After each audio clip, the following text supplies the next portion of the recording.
Boa noite, pessoal. Bem-vindos a mais um episódio do Terceiro Anel. O nosso Benfica voltou a jogar para a competição europeia e voltou a ganhar, mas nem tudo são boas notícias. Num jogo bem conseguido pela equipa das Águias, o resultado acabou por ser algo curto. Quer saber daquilo que eu estou a falar? Fique para ver este vídeo.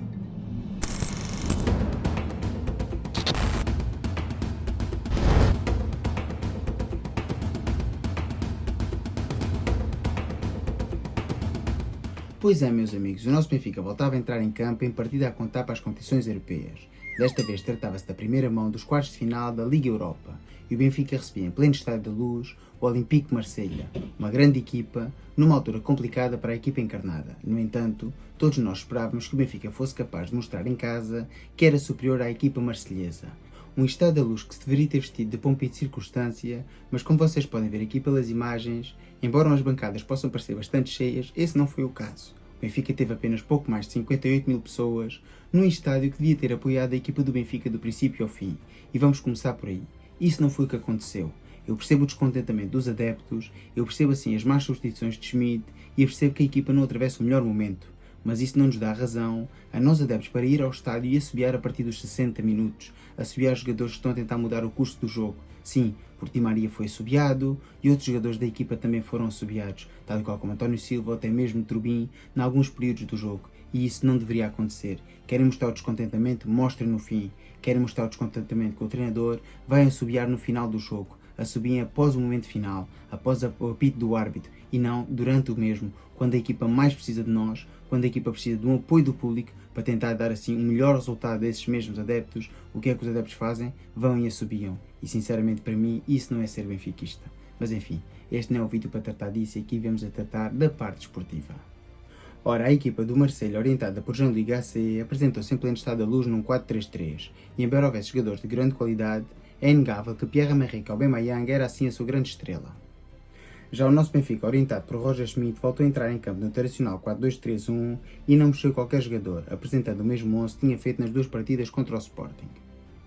Ora, meus amigos, vamos começar exatamente por aqui, vamos começar pelo 11. Já o disse várias vezes, antes das partidas com o Sporting, durante as partidas com o Sporting, inclusive após as mesmas, ou seja, nos rescaldos. Não concordo com este 11. Acho que esta é a melhor tática, acho que jogar com 3 médios ofensivos neste momento é o melhor, pois não temos um defesa esquerdo para que Arsens possa jogar no tridente da frente, e assim sendo, o que é que eu não concordo? Com o avançado.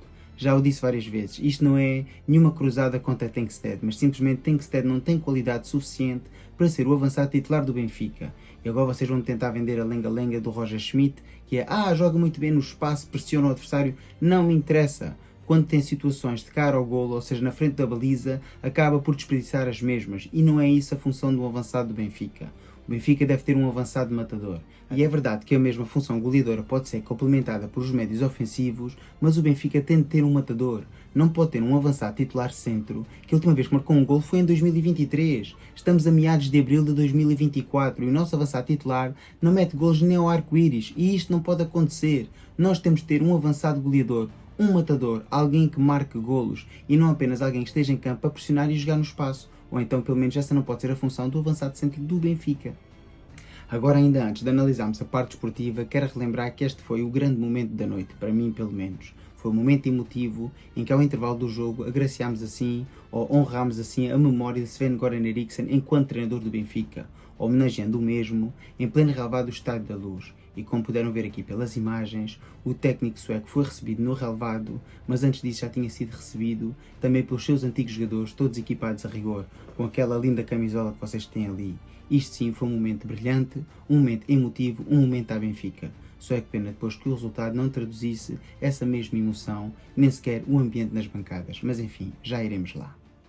Ora, e após um período em que o Benfica até entrou a controlar o jogo, seria mesmo a equipa da Luz a marcar. Após umas boas triangulações iniciais entre Rafa, Tenkstead e David Neres, a bola chega ao avançado dinamarquês que com um bom passo progressivo isolava Rafa na cara do gol. E o avançado português, com um primeiro toque algo atabalhoado mas eficaz, acabava por inaugurar o marcador na Luz. Ora, e chegando assim ao intervalo, estas foram as seguintes estatísticas. O Benfica dominava com 61% de posse de bola e tinha assim 18 ações na área adversária contra apenas 7 da equipa do Marselha, tendo efetuado 4 remates cada equipa. No entanto, o Benfica tinha 2 remates enquadrados contra 0 da equipa francesa. Pois é, meus amigos, infelizmente não há assim grandes imagens para que vos possa pôr. Como sabem, é uma partida da Liga Europa e a UEFA não disponibiliza grandes highlights, é mais os golos e pouco mais. E eu, como estava a ver o jogo em direto e não estava nem sequer no país, como sabem, encontrava-me de férias, não consegui fazer assim grandes capturas de ecrã. No entanto, um resumo rápido da primeira parte: o Benfica dominou o jogo e sempre que tentou acelerar um pouco criou perigo. No entanto, o Tengsted teve duas situações de perigo, uma que podia ter finalizado e uma que podia ter assistido David Neres, e uma vez mais voltou a falhar. E é isto que eu me estava a referir no início do vídeo. Um avançado do Benfica tenta definir melhor, quer seja numa assistência para o toque final, como fez para Rafa Silva, quer seja de cara ao golo, pois se tivéssemos tido um Tengsted acertado, muito provavelmente teríamos ido para o intervalo com uma vantagem maior. E infelizmente fomos com uma vantagem bastante curta para aquilo que jogamos, pois dominámos o jogo e fomos a equipa com mais perigo na primeira parte. E o Benfica iniciava da melhor forma a segunda parte, após uma boa saída de bola de João Neves da defesa e um passe progressivo para Di Maria, o mesmo inicia uma jogada, na qual, como uma autêntica locomotiva, flete para o centro e acaba por assistir David Neres dentro da área. O mesmo com um passe atrasado devolve a bola ao argentino, que com remate ao baliza, que conta ainda com a intervenção do defesa francês, punha assim o 2-0 na partida. No entanto, o Benfica, aos 66 minutos, sofreria o golo, após dois erros consecutivos de dois dos melhores jogadores em campo. Primeiro Tino perde a bola numa tentativa de sair com a bola e depois António Silva, com a possibilidade de fazer o corte, acaba por tentar sair a jogar e perde a bola para o Aubameyang. Sendo assim o último homem, o avançado gabonês isola-se frente a Turbin e com uma boa finalização punha assim o 2-1 no marcador. E eu tenho que parar aqui para abordar como é que dois jogadores profissionais e que são excelentes jogadores do plantel, que já têm experiência, tão entrosados, são jogadores da formação, podem ter uma abordagem tão má neste lance. Primeiro Florentino, que perde a bola e não faz falta, porque poderia ter feito falta, poderia ter agarrado o adversário, e depois António Silva não pode fazer aquilo. Contra Aubameyang, pela frente, sendo o último homem, não pode tentar sair jogar com a bola, não pode simplesmente ou corta ou faz falta, faz qualquer coisa, mas não pode deixar assim ser comido. Não vou dizer que é por isto que António Silva ou Tino comprometeram a passagem do Benfica, mas é um erro infantil, de vários erros infantis que já têm cometido ao longo da época vários jogadores do Benfica.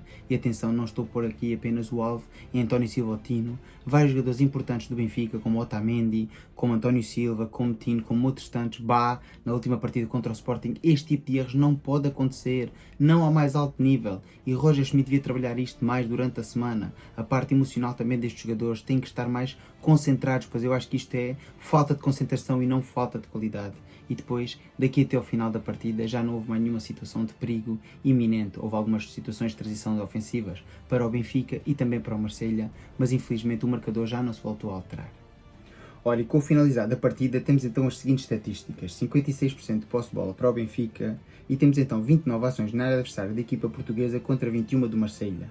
Sendo que foi a equipa francesa que rematou mais vezes, com 12 contra 10, no entanto foi a equipa portuguesa com 3 remates enquadrados contra apenas 2 do Marselha que levou a superioridade neste capítulo. Ora, e agora chegou então a parte do vídeo em que normalmente eu dou as minhas 3 menções honrosas aos jogadores do Benfica, e vou começar então por um elemento da defesa.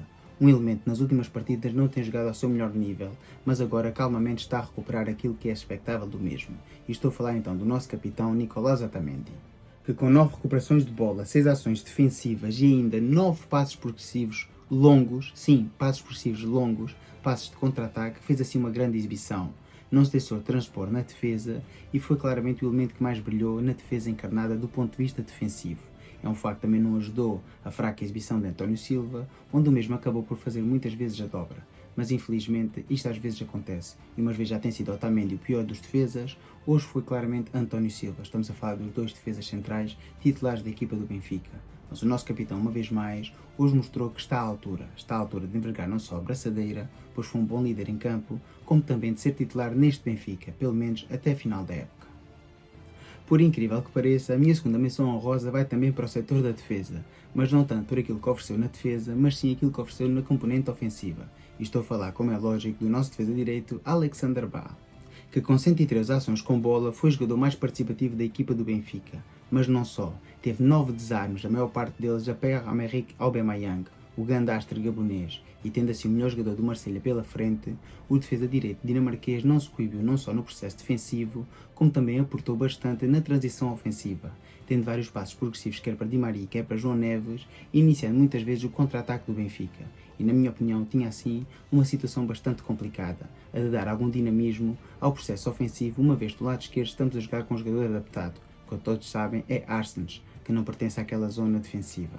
e infelizmente, como não podemos contar com um defesa esquerdo de raiz, devido a vários motivos dos quais não vamos enumerar aqui, Alexander Bah foi chamado a iniciar esse processo ofensivo e, na minha opinião, fez-o muito bem. Muito melhor do que outros jogadores que muitas vezes são chamados a tentar fazer essa situação e ontem à noite não estiveram assim bastante excelsos.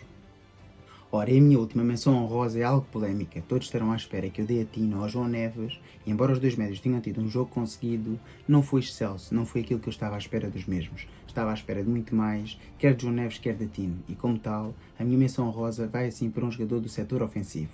E estou a falar então de Rafa Silva, que uma vez mais, de cara ao golo, voltou a mostrar-se eficaz. E os golos, todos os golos são importantes, mas nesta fase da competição, em competições europeias, são realmente muito importantes. E Rafa Silva, para além do golo e de mostrar eficácia, embora o golo não fosse assim um golaço, nem nada por aí além, mas foi um toque efetivo. Algo atabalhoado sim, mas efetivo de cara ao golo, e é isto que se pede a um jogador da sua posição. E por fim, o MVP desta partida, que não poderia ser outro senão Ángel Di Maria, que com duas ações defensivas no meio campo adversário, com 12 passos longos bem conseguidos, com 14 passos progressivos e ainda 3 remates e um golo, foi claramente o jogador em maior desequilíbrio no movimento ofensivo da equipa encarnada. E ao fim e ao cabo é disso que se trata. Movimentos ofensivos, criar jogadas de perigo e marcar golos. E Di Maria uma vez mais esteve em todos esses 3 momentos. É um jogador preponderante. Agora uma coisa é certa, estava o jogador acabado no final do jogo? Estava. Mas agora é culpa sua? Vamos assim assobiar a Di Maria porque está a perder bolas no último terço do jogo, porque está completamente roto, porque leva jogando todos os minutos? É realmente culpa do astro argentino? Estamos bem nós adeptos a assobiar este tipo de jogadores? É este jogador o problema do Benfica? Ou é a pessoa que está ao comando do mesmo e que não faz assim substituições atempadas e adequadas para poder descansar assim os principais astros da equipa? Não assobiem Di Maria, não assobiem o melhor jogador em campo, não assobiem o jogador que é preponderante e decisivo na maior parte das partidas importantes desta época. Olhem para trás, vejam os highlights das partidas, vejam que é um jogador que está sempre lá, em todos os passos de finalização, em quase todos os gols, se não marca, assiste. Pelo amor de Deus, vamos ser um pouco sensatos, pôr a mão na consciência e analisar as coisas como são. Di Maria foi claramente o melhor jogador ontem à noite na Luz. E agora só nos resta então uma análise final ao nosso treinador Roger Schmidt. Para mim, um dos grandes culpados das fracas exibições do Benfica neste terço final de temporada. E assim, vamos só falar de exibições, fracas exibições, pois o resultado foi conseguido. Ganhar 2-1 numa primeira mão nos quartos de finais da Liga Europa é sempre um bom resultado. E isso foi o que o mesmo disse no final da partida. Mas o Roger ainda não percebeu que não é apenas isso. A equipa estava a ganhar 2-0 e estava a começar a cair fisicamente. E o mesmo faz 2 substituições aos 71 minutos, depois da equipa já estar completamente rota. E quais são as substituições? Exatamente as mesmas que fazem todas as partidas. Tirou David Neres. Quem estudou o Benfica já sabe quais são as substituições. Tirou David Neres para pôr João Mário. E depois tirou ainda Tenkstead para pôr Marcos Leonardo. São sempre as mesmas substituições, sempre nos mesmos minutos, entre o minuto 65 e o minuto 75, faz 1 ou 2 substituições e já perto do final normalmente faz uma terceira substituição, desta vez nem sequer utilizou e diz-me no final do jogo, os jogadores estavam a jogar bem e por isso não foi necessário fazer mais do que 2 substituições. Mas como é que não foi necessário? Há 5 substituições para fazer, os jogadores estão rotos, jogadores como Di Maria estão a pedir substituição gritantemente, Rafa da mesma forma, inclusive Tino estão a acabar os jogos completamente rebentados. E agora quê? No fim de semana contra o Moreirense vão jogar o quê? O mesmo 11 outra vez. Vamos pôr o mesmo 11 a jogar. Praticamente, se quiserem apostar dinheiro e ganhar, é apostar neste mesmo 11. É muito provável que o mesmo volte a acontecer. Eventualmente vai haver uma nuance ou outra. Um ou outro jogador que poderão entrar por algum motivo de alguma mialgia de esforço que aconteceu nesta partida. Mas não pode ser. Roger Schmidt tem que ter muito mais ambição. 2-1 em casa é um bom resultado. Podia ser muito melhor. Exatamente, poderia ser muito melhor. E agora, de cara a esta eliminatória, tínhamos no nosso braço o Liverpool, que era uma das equipas mais fortes deste torneio, que acabou por perder em casa 0-3 com a Atalanta. E agora tínhamos a possibilidade de jogar uma meia-final a Bérgamo. Jogar primeiro em Bérgamo e depois decidir no Estádio da Luz. Mas não podemos estar com a cabeça nessa partida sem ganhar no Velodrome. Nem podemos ir para o Velodrome a Marselha para a semana, na quinta-feira, onde eu vou marcar presença. Sim, porque agora, graças a Deus, já vai haver venda de bilhetes para adeptos benfiquistas. Não podemos ir para lá com esta mentalidade de jogo curto, resultadista, tentar um empate ou não perder a partida. Não, o Benfica tem que ir lá e ganhar o jogo. E de preferência marcar primeiro. Porque se o Benfica não marcar primeiro, jogar na retranca ou em processo defensivo vai ser muito complicado. Pois o Marselha em casa é um animal bastante diferente daquilo que vimos ontem à noite na Luz. Se gostaste deste vídeo, dá o like, comenta, partilha e subscreve. Já sabes, para cá se tiver X, segue no X e ajuda a crescer o canal. Fiquem bem e até ao próximo vídeo. Viva o Benfica!